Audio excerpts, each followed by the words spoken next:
And of course, reactions are pouring in all across the country from those who knew him best. One of those people, Atlanta's very own Dr. Bernice King. She's the CEO of the Martin Luther King Jr. Center.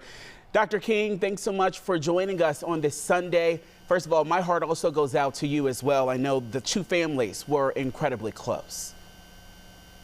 Thank you so much. I appreciate it. And I'm certainly sending my prayers and condolences to the entire Carter family and those that worked with him for years at the Carter Center. This is a tremendous loss, but he lived such a rich and impactful life.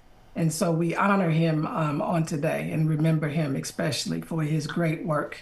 You know, I always say when someone passes, when someone dies, there is a memory that is always replaying. What's replaying for you with Mr. Carter and his wife, Rosalind Carter?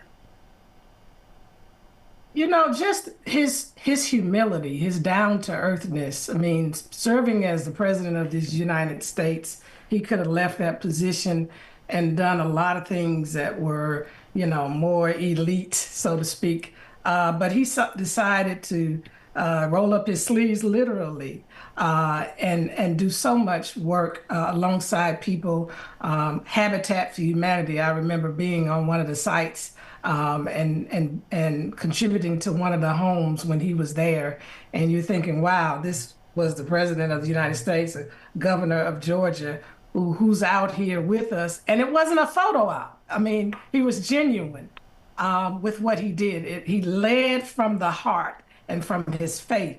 And I think whenever someone does that, they should be highly esteemed. And so I thank God for President Carter. I always say if there were 10 more of him, our world would be in a much better place than it is today.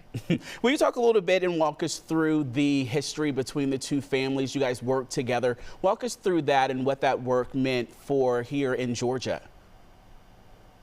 Well, one of the most probably prominent things is when he said that he would not have made it to the White House had it not been for my father and the movement. He never met my father, but was certainly inspired by his life and developed a friendship with my grandfather, Martin King Sr., affectionately known as Daddy King, and ultimately with my mother as well.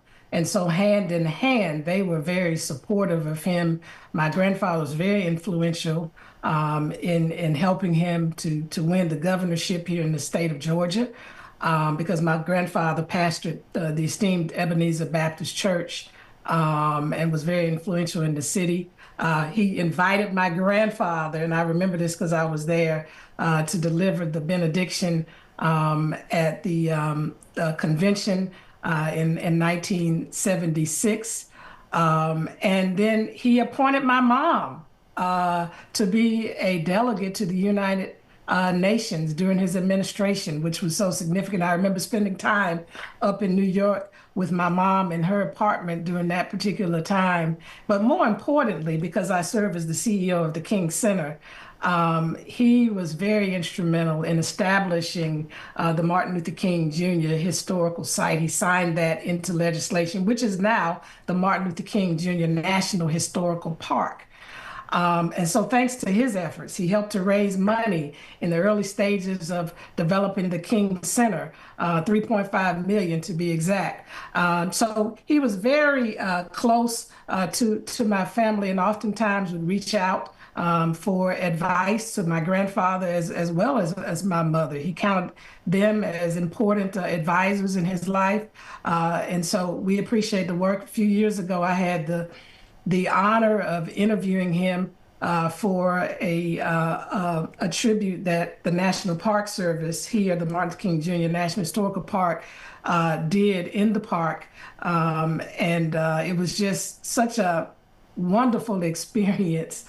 And what I appreciate most about him, which is lacking in our society today, is not just that he led from his faith, but he was a leader of conscience. And, my father, often reminded us how important that is. And he said, ultimately a genuine leader. This is what Martin King, my father, said, ultimately, a genuine leader is not a searcher of consensus, but a molder of consensus.